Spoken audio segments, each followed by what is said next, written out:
সুন্দরী ST school and কলেজের পক্ষ থেকে সকলকে অনলাইন ক্লাসের শুভেচ্ছা জানাচ্ছি। আমি পিয়া মণ্ডল, প্রভাষক, উৎপাদন ব্যবস্থাপনা ও বিপণন।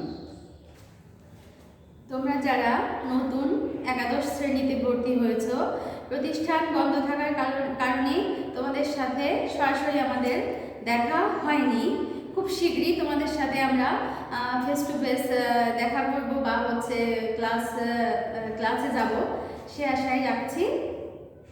তোমরা নিশ্চয়ই জেনেছো যে এবছর 2021 সালের এইচএসসি পরীক্ষার ফলাফল সম্পর্কে, যে আমাদের প্রতিষ্ঠান থেকে কিন্তু 100% পাশ করেছে। এটা আমাদের সবার কাছে খুবই সৌভাগ্যের বিষয়। এবং যে বিষয়গুলো বিশেষ করে বাণিজ্য বিভাগ থেকে উৎপাদন ব্যবস্থাপনা ও বিপণনে কিন্তু সবথেকে বেশি ভালো রেজাল্ট করেছে। বলতে গেলে যে একজন বাদে বাকি সবাই কিন্তু এই সাবজেক্টে A+ পেয়েছে। আমি আশা করছি যে তোমাদের কাছ থেকেও ভালো রেজাল্ট পাবো। তো এসো এখন আমরা একটু পাঠের দিকে যাই। আজ আমরা আলোচনা করব উৎপাদন ব্যবস্থাপনা ও বিপণনের প্রথম পত্র থেকে। প্রথম পত্রের প্রথম অধ্যায় যে উৎপাদন, সেটা সম্পর্কে আমরা আজ আলোচনা করব। তো তোমরা যারা নতুন একাদশ শ্রেণীতে ভর্তি হয়েছ, তোমরা অনেকেই বুঝতে পারছো না যে তোমরা কোন লেখকের বই কিনবে। তো সেক্ষেত্রে আমি তোমাদের পরামর্শ দিচ্ছি বা বলছি যে একটু ভালো করে লক্ষ্য করো যে মোহাম্মদ খালিকুজ্জামান স্যারের উৎপাদন ব্যবস্থাপনা ও বিপণন, তোমরা এটা নিতে পারো। ওইটা খুবই ভালো, খালিকুজ্জামান স্যারের দ্বিযমুনা পাবলিশার্স, এটা ঠিক আছে। আর একটা বই আছে সঞ্জিত শাহ স্যারের, হচ্ছে এটা। তোমরা কভার পেজটা দেখলেই বুঝতে পারবে সঞ্জিত শাহ এটা। হ্যাঁ, তোমরা তোমাদের পছন্দ মতো যে কোনো একটা বই খুব তাড়াতাড়ি কিনে ফেলো বাজার থেকে, তাহলে আমরা পড়াশোনার দিকে একটু আগাতে পারবো। এখন আমরা আলোচনা করব যে উৎপাদন ব্যবস্থাপনা ও বিপণনের প্রথম পত্রের প্রথম অধ্যায় উৎপাদন। সেই উৎপাদন থেকে আমরা আজ আলোচনা করব। তাহলে আমাদের পাঠের নাম হচ্ছে কি? উৎপাদন।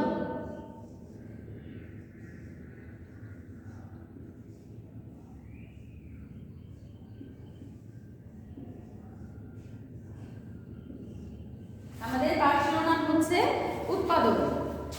আজ এই আলোচনা শেষে আমরা কি শিখব, সেটা হচ্ছে কি যে উৎপাদন কি সেটা জানতে পারব।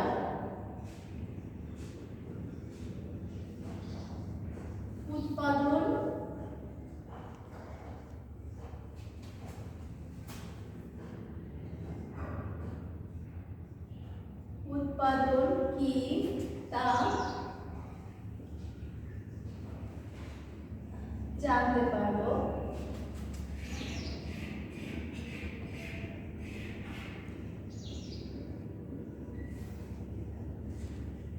আর উৎপাদনের বিভিন্ন রূপ, উৎপাদনের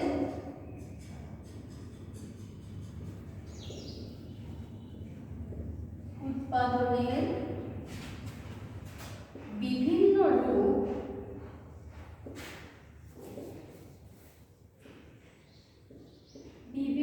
রূপ সম্পর্কে বর্ণনা করতে পারবো। রূপ সম্পর্কে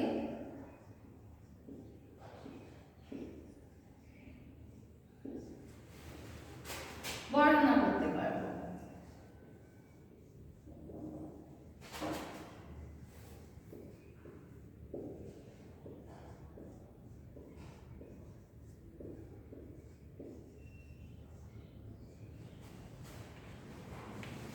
তো এখন এসো যে উৎপাদন বলতে কি বোঝায়। উৎপাদন বলতে কি বোঝায়? উৎপাদন বলতে কোনো কিছু তৈরি বা সৃষ্টি করাকে বোঝায়। কিন্তু মানুষ কিন্তু কোনো কিছু তৈরি বা সৃষ্টি করতে পারে না। মানুষ কি করতে পারে? মানুষ শুধু রূপ পরিবর্তন করতে পারে। রূপ পরিবর্তনের মাধ্যমে মানুষের ব্যবহার উপযোগী করে গড়ে তোলাই হচ্ছে উৎপাদন। এখন আমরা একজন মনীষীর সংজ্ঞা দেখি যে একজন মনীষী ESM বাফা বলেছেন, উৎপাদন হচ্ছে একটি প্রক্রিয়া যার দ্বারা পণ্য বা সেবা তৈরি হয়। ঠিক আছে, উৎপাদন হচ্ছে একটি প্রক্রিয়া যার দ্বারা পণ্য বা সেবা তৈরি হয়, এটাই হচ্ছে উৎপাদন। এখন তোমাদের যে পাঠ্য বই, সে পাঠ্য বইতে একটি উদাহরণ দেওয়া আছে। আমি সেই পাঠ্য বই থেকে তোমাদের উদাহরণটা তুলে ধরার চেষ্টা করছি যে উৎপাদন কাকে বলে। এটা পাঠ্য বই থেকে যে জনাব রহমান মিরপুরে একটি ব্রেড ও বিস্কুট ফ্যাক্টরি পরিচালনা করেন। তার কারখানায় 18 জন শ্রমিক কাজ করে। তিনি বিভিন্ন ধরনের পাউরুটি, বিস্কুট, কেক প্রভৃতি তৈরি করেন।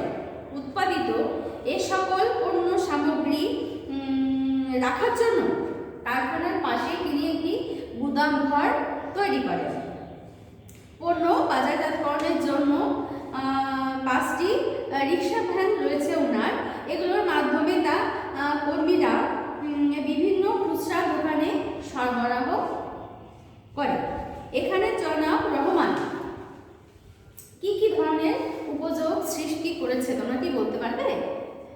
যেহেতু জনাব রহমান কি করেছেন, বিস্কিট, কেক, পাউরুটি তৈরি করেছেন। এই যে কাঁচামাল থেকে উনি যেটা তৈরি করেছেন, সৃষ্টি করেছেন, এর মাধ্যমে কি হচ্ছে, রূপগত উপযোগ সৃষ্টি করছে। তারপরে তিনি কি করছেন, তার উৎপাদিত পণ্যদ্রব্য সংরক্ষণের জন্য উনি গুদাম ঘর তৈরি করেছেন। এই গুদাম ঘর কিসের জন্য? সময়গত উপযোগ সৃষ্টি করার জন্য। এখানে তিনি তাহলে সময়গত উপযোগ সৃষ্টি করেছেন। আর কি করেছেন, তার যেহেতু নিজস্ব পরিবহন রয়েছে, 5টি ভ্যান রিক্সা রয়েছে, এর দ্বারা তিনি কি করছেন, তার উৎপাদিত পণ্য আশেপাশে দোকানে দিয়ে আসতে পারছেন। এখানে কি হচ্ছে, তাহলে স্থানগত উপযোগ সৃষ্টি করছেন। ঠিক আছে, তাহলে আমরা দেখতে পাচ্ছি যে উৎপাদন কি। তাহলে তোমরা বুঝতে পারছো যে উৎপাদন মানে কোনো কিছু সৃষ্টি করা। এখন আমরা জানবো যে উৎপাদনের বিভিন্ন রূপ বা উৎপাদনের যে রূপ সেগুলো কি কি। উৎপাদনের রয়েছে 5টি রূপ। প্রথমটা হচ্ছে কি, রূপগত উপযোগ, তারপর হচ্ছে সময়গত উপযোগ, স্থানগত উপযোগ, মালিকানাগত বা সত্ত্বগত উপযোগ এবং হচ্ছে সেবাগত উপযোগ। এখন আমরা একটু লক্ষ্য করি যে উপযোগগুলো।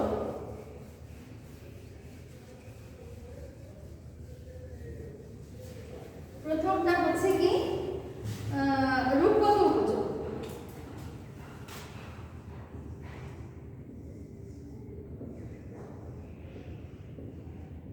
হচ্ছে রূপগত উপযোগ।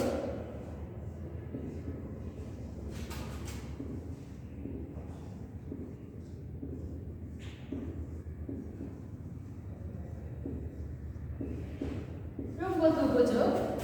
দ্বিতীয়টা হচ্ছে সময়গত উপযোগ।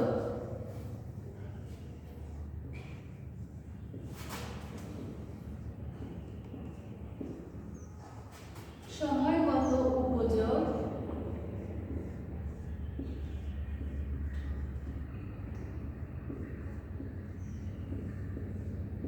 তারপরে হচ্ছে 3 নাম্বারটা হচ্ছে কি, স্থানগত উপযোগ।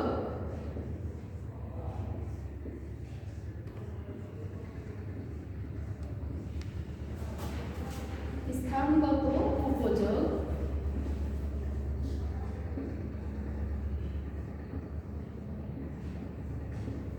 তারপর হচ্ছে মালিকানা বা সত্ত্বগত উপযোগ।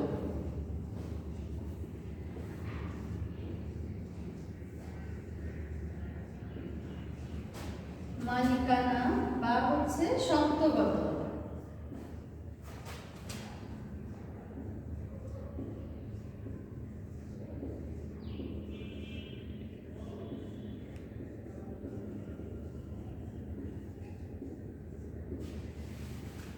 শেষ হচ্ছে কি,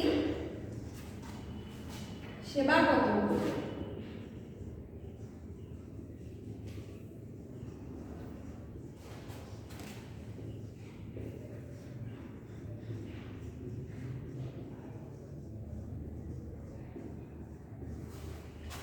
তোমরা কি বুঝতে পেরেছো? তাহলে উপযোগ কয় ধরনের?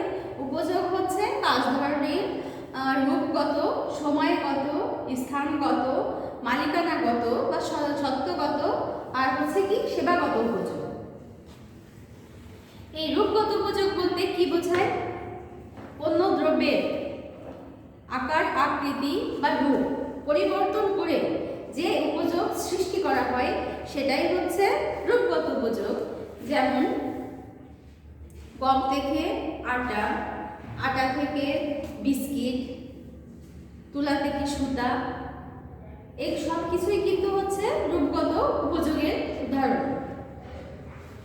তারপরে হচ্ছে কি সময়গত উপযোগ। সময়গত উপযোগ বলতে আমরা কি বুঝি? যে একটা পণ্য বছরের কিন্তু একটা নির্দিষ্ট সময়ে উৎপাদন হয়, কিন্তু তার ব্যবহার সারা বছর ব্যাপী হয়। সেই বছর ব্যাপী পণ্যটা ব্যবহার করার জন্য সেটা সংরক্ষণের প্রয়োজন হয়। গুদামজাতকরণের ফলে এক সময়ের উৎপাদিত পণ্য আমরা সারা বছর ব্যাপী উপভোগ করতে পারছি, এটাই কিন্তু সময়গত উপযোগ। তারপরে হচ্ছে কি স্থানগত উপযোগ। স্থানগত উপযোগ বলতে কি বুঝি আমরা? যে পরিবহনের মাধ্যমে এক জায়গা থেকে অন্য জায়গায় যে কোনো পণ্য দ্রব্য পৌঁছানো কে হচ্ছে স্থানগত উপযোগ বলে, বা এক জায়গা থেকে অন্য জায়গায় যাওয়ায় যে পরিবহন ব্যবহৃত হয় এটা কিন্তু স্থানগত উপযোগের উদাহরণ। তারপরে হচ্ছে মালিকানাগত বা সত্ত্বগত উপযোগ। মালিকানাগত বা সত্ত্বগত উপযোগ হচ্ছে ক্রয় বিক্রয়ের মাধ্যমে যে কোনো পণ্যের মালিকানা এক পক্ষের থেকে অন্য পক্ষের নিকট হস্তান্তরিত হয়। হ্যাঁ, এই মালিকানাগত উপযোগের হচ্ছে ক্রয় বিক্রয় খুবই গুরুত্বপূর্ণ দুটি বিষয়। তারপরে হচ্ছে কি সেবাগত উপযোগ। সেবাগত উপযোগ বলতে কি বোঝায়? যেমন শিক্ষকের শিক্ষাদান, উকিলের সেবা, চিকিৎসকের পরামর্শ, এই সব কিছুই কিন্তু সেবাগত উপযোগের উদাহরণ। তো ঠিক আছে, তোমরা কি বুঝতে পারলে যে উপযোগ কয় ধরনের?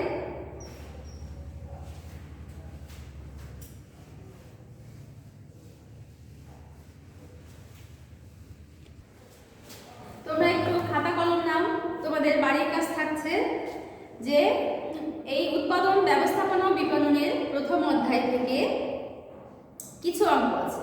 এই অঙ্কের কিছু সূত্র আছে, তার ভেতর থেকে আমি তোমাদের একটি সূত্র পড়া দিচ্ছি, একটু লিখে নাও তোমরা। যে সার্বিক বা মোট উৎপাদনশীলতা কি, বা সার্বিক হচ্ছে মোট উৎপাদনশীলতা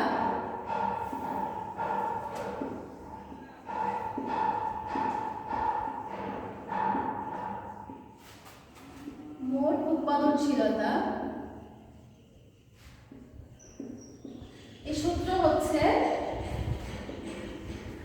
মোট উপকরণের মোট উৎপাদন মূল্যকে মোট উৎপাদন মূল্য মোট উৎপাদন মূল্য ভাগ হচ্ছে মোট উপকরণ মূল্য। মোট উপকরণ মূল্য।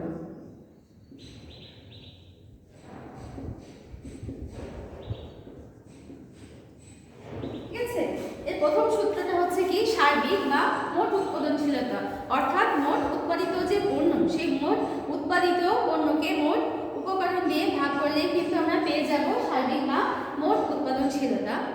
তো আজ এ পর্যন্তই। তোমরা ভালো থাকো, সুস্থ থাকো সেই কামনা করেই শেষ করছি। সকলকে